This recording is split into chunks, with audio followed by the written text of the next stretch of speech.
Moin und herzlich willkommen zu meinen Neujahrsvorsätzen. Ja, heute möchte ich mit euch über die guten Vorsätze fürs neue Jahr sprechen. Habe ich welche? Wie sehen die aus? Wie könnten eure aussehen oder wie sehen eure aus? Bin ich natürlich auch sehr gespannt. Ja, heute ein Mindset-Video zum Thema Sport. Ist übrigens schon die 2.0-Version. Die erste blende ich euch da oben nochmal ein. Die könnt ihr euch natürlich auch gerne anhören und mit mir mitdiskutieren. Auch wie im ersten Video soll es kein Monolog sein. Klar spreche ich jetzt und ihr könnt mir nichts entgegensetzen. Schreibt es aber gerne in die Kommentare. Lasst mir auf meinen Social Media Accounts ein Feedback da, sodass wir quasi in eine Kommunikation, in eine Diskussion einsteigen können. Ja, Neujahrsvorsätze. Wie ihr schon in dem Thumbnail gelesen habt, in der Titelüberschrift, ich habe keine. Das möchte ich euch natürlich auch begründen. Und wie gesagt, alles zum Thema Sport. Natürlich kann man das auch aufs Berufliche, Private, vielleicht auch aufs Familiäre beziehen, aber ich möchte mit euch über das Thema Sport sprechen. Ja, warum habe ich keine Neujahrsvorsätze? Ich glaube, das ist die größte Frage, die man zu Beginn des Videos hat. Ich habe keine Neujahrsvorsätze, weil das ein typisches Klischee ist. Ja, zum Jahreswechsel muss sich etwas ändern, weil dann beginnt ja das neue Jahr und genau dann ist der richtige Zeitpunkt. Das ist nicht der richtige Zeitpunkt für mich. Für mich ist es der richtige Zeitpunkt, wenn ich für mich empfinde, wenn ich für mich entscheide, mir gefällt etwas nicht an mir. Wir sind beim Thema Sport. Mir gefällt meine Form zurzeit nicht. Mir gefällt meine Gesundheit zurzeit nicht. Ich bin noch nicht weit genug in meiner Trainingsplanung oder in meinem Trainingsfortschritt für meinen Triathlon, für meinen Wettkampf, für meine, vielleicht auch für die Bühne beim Fitness. Und das ist eine Entscheidung, etwas daran zu tun, zu arbeiten, zu ändern. Und das ist völlig egal, ob es der Jahreswechsel ist, ob es Weihnachten ist, ob es Geburtstag oder sonst was ist.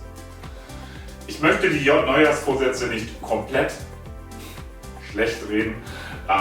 Es ist Weihnachten, es ist Zeit der Familie. Wir haben Lockdown, gerade hier in Deutschland. Oder ja, nicht nur in Deutschland, aber ich bin gerade in Hamburg. Es ist natürlich dann auch schwierig, wenn man die schönste Zeit des Jahres ich muss aufpassen, nicht so gepackt, wollte ich gerade sagen. Wenn man im Lockdown lebt und nicht so viel Zeit mit den Liebsten verbringen kann, will man die natürlich genießen und man gönnt sich auch mal das ein oder andere leckere Süßigkeit oder die leckere Süßigkeit, das leckere Essen. Das soll man ja auch total genießen. Und dann der Zeitpunkt zum Jahreswechsel ist dann so ein kleiner Abschnitt, wo man sagt, pass auf, jetzt könnte ich wieder anfangen. Das finde ich gut. Ansonsten sind die Neujahrsvorsätze für mich nur ein vorgeschobenes Problem, was ich nach einer Woche oder nach 2 Wochen wieder abwinke. Ja, jetzt ist Neujahrsvorsätze auch gut und ab 14. Januar, man kennt es, sind die Gyms, die Fitnessstudios eigentlich wieder leer. Jetzt sind sie erst recht leer, da wir ja geschlossen haben. Von daher ganz wichtig, erster Punkt, es ist eine Entscheidung. Ihr entscheidet für euch, ihr macht es für niemanden anders, wann ihr etwas ändern wollt. Und am besten jetzt, oder? Ich meine, wir reden hier nicht über einen Autokauf und ich sage, ich möchte unbedingt jetzt keine Werbung, aber einen Porsche fahren. Dann ist es wahrscheinlich vielleicht finanziell nicht möglich, morgen ins Autohaus zu gehen und sich einen zu bestellen. Aber Sport zu Hause, ich glaube, ich mache es euch ganz gut vor, Homeworkouts sind super easy. Was braucht ihr dafür? Eine Matte, die braucht ihr noch nicht mal, aber die ist ganz praktisch. Die ist super schnell bestellt, ist nicht teuer, kann ich euch unten nochmal einblenden. Und auf geht's.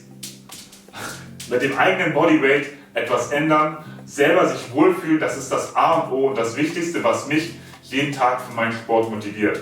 Sich wohl mit sich selbst fühlen.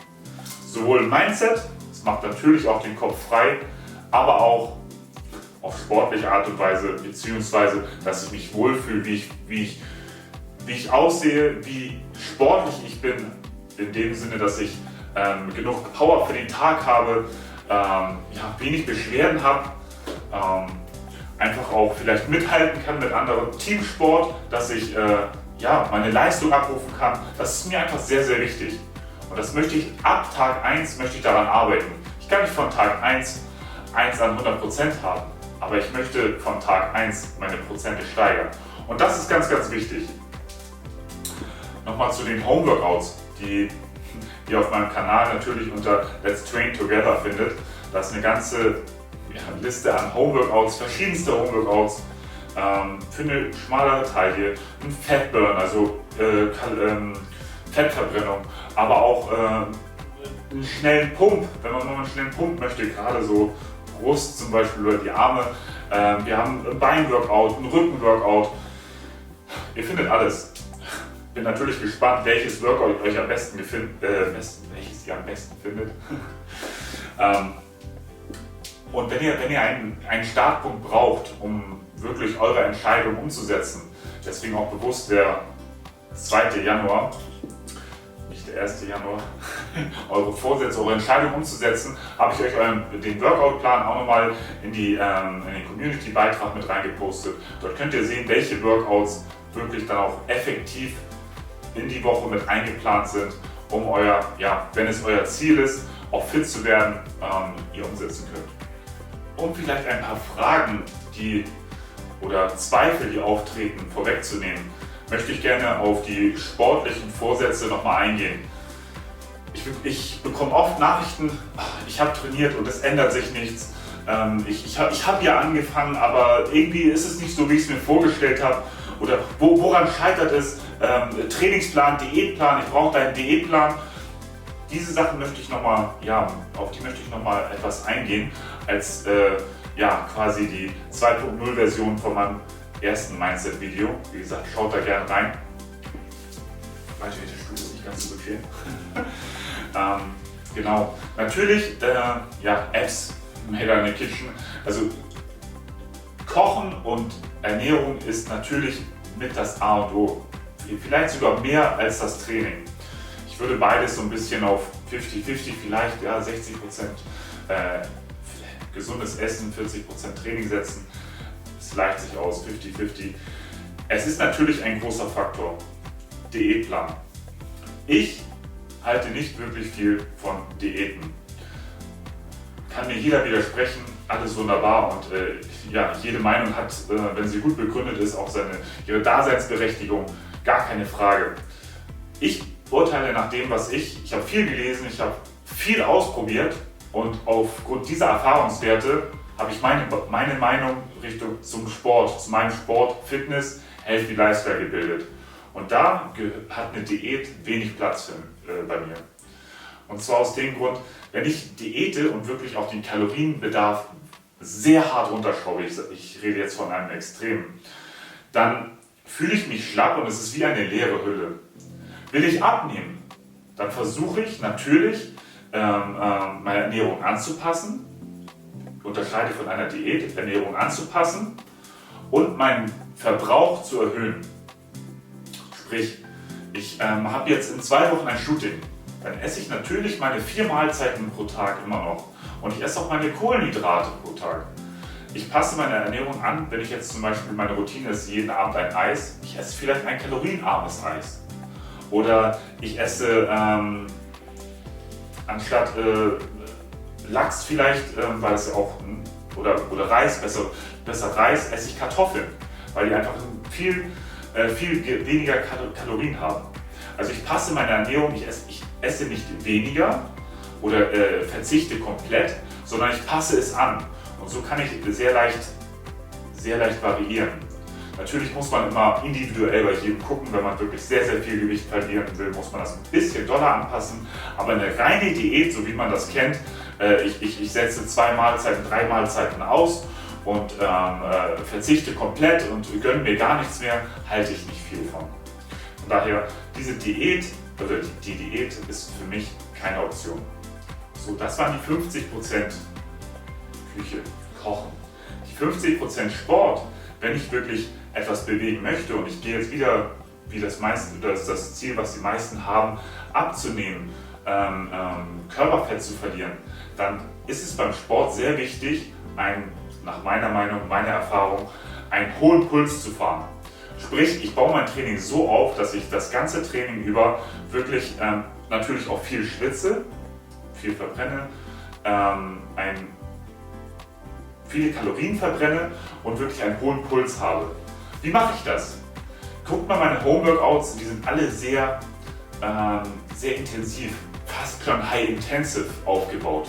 Weniger Pausen, wirklich kurze Intervalle, sagen wir 10 bis 20 Minuten, aber die wirklich voll Power. Macht ihr die Homeworkouts und danach vielleicht noch, wenn ihr noch Hanteln zu Hause habt, eure Curls oder vielleicht eure Klimmzüge, dann habt ihr automatisch einen viel höheren Kalorienverbrauch, weil ihr den Körper ja schon belastet habt oder beansprucht habt und dass er dann noch diese Leistung abrufen muss, um die Curls zu machen, um die Pull-ups, um die Klimmzüge zu machen. Dadurch muss er noch mal einen höheren Aufwand betreiben und verbrennt dadurch noch mehr Kalorien. Sprich, ihr geht, ja, wenn ihr nicht genug gegessen habt, ins Defizit und nehmt ab. So, das sind dann die anderen 50%, 40%, ganz grob gesagt, wenn ich, um euer Ziel zu erreichen. Wenn ich darauf nochmal eingehen soll, schreibt mir das gerne in die Kommentare, damit ich auch von meiner Philosophie vom Training noch ein bisschen mehr erzählen kann.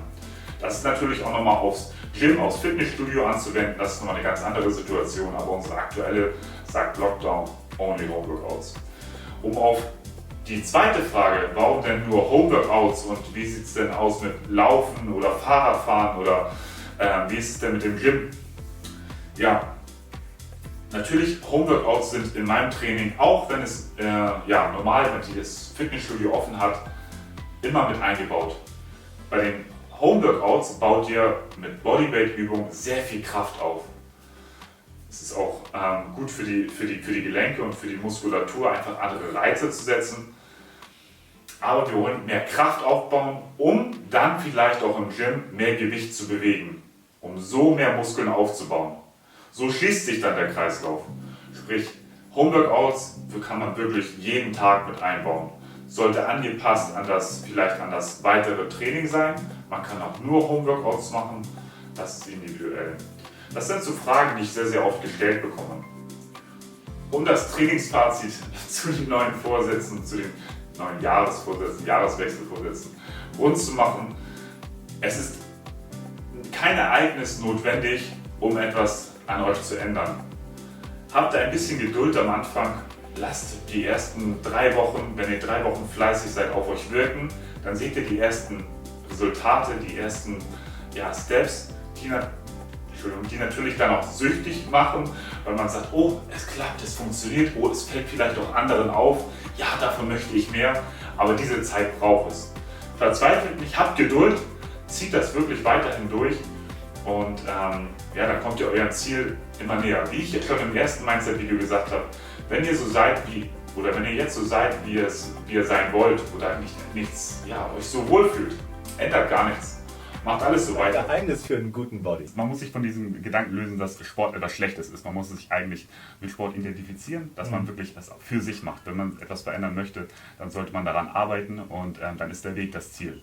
Mit jedem Training, mit jeder Einheit, mit jeder Ernährung passt man irgendwie so seinen Wunschgedanken an. Wenn man so glücklich ist, wie man jetzt ist, dann sollte man gar nichts ändern. Man sollte genauso bleiben, wie man ist. Tiefste Übung, um jetzt einen Bauch wegzubekommen. Ich würde ja so als Laie denken, irgendwie so Bauchmuskel-Crunches. So. Ist es so oder? Apps made in the kitchen. Ne? Also ich würde sagen, fangen wir in der Küche an. Sitzt es tief im Innern, dass ihr etwas ändern wollt, tut es. Und tut es nicht morgen, übermorgen oder zum Sommeranfang, wenn die Sonne wieder scheint. Nein, tut es jetzt. Tut es jetzt. Ihr macht es für euch, ihr macht es nicht für andere. Das ist ganz wichtig, das zu verstehen. In dem Sinne möchte ich euch nicht zu lange volltexten. Ich hoffe, das Mindset-Video 2.0 hat euch gefallen. Gebt mir gerne euer Feedback, ob ihr eine dritte Version haben wollt, ob ich auf bestimmte Themen eingehen möchte oder auch wenn ihr Kritik an diesem Video habt. Wenn ihr sagt, nein, das kann gar nicht so sein, freue ich mich darauf, eure Version kennenzulernen. In dem Sinne, erstmal